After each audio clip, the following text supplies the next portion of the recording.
हिंदुस्तान 24 तास न्यूज चॅनलला सबस्क्राईब करा आणि बेल आयकॉन दाबायला विसरू नका। तळोजा अनधिकृत सोमवार बाजारमुळे वाहतूक कोंडी। सिडकोच्या मोकळ्या भूखंडावर भरतोय आठवडा बाजार।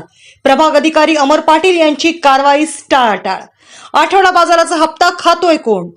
तळोजा फेज 1 येथील अनधिकृत सोमवार बाजार ठरतोय वाहतुकीचे मुख्य कारण। पनवेल महापालिका आयुक्त अनधिकृत आठवडा बाजारावर कारवाई कधी करणार? पनवेल महापालिका हद्दीतील तळोजा फेज 1 सिडकोच्या मोकळ्या भूखंडावर प्रत्येक सोमवारी आठवडा बाजार भरत असून याकडे पनवेल महापालिका प्रभारी आयुक्त दुर्लक्ष करीत आहेत की काय असा सवाल उपस्थित होत आहे।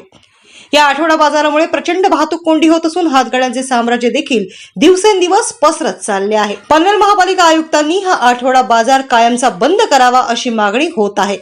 तसेच या बाजारात महिलांची छेडछाड, पाकिटमारी, सोनसाखळी चोरी असे प्रकार सर्रास घडत असून तळोजा पोलीस देखील याकडे दुर्लक्ष करीत आहेत।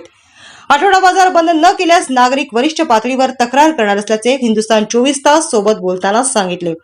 या आठवडा बाजारासाठी चेंबूर, गोवंडी, कुर्ला, मानखुर्द अशा अनेक ठिकाणांहून परप्रांतीय फेरीवाले व्यवसायासाठी येत आहेत। स्थानिक व्यक्ती राजकारण्यांची ढाल पुढे करून अनधिकृत आठवडा बाजार चालवत आहेत। प्रत्येक फेरीवाल्याकडून 300 ते 500 रुपये घेतले जात असल्याची माहिती सूत्रांनी दिली आहे।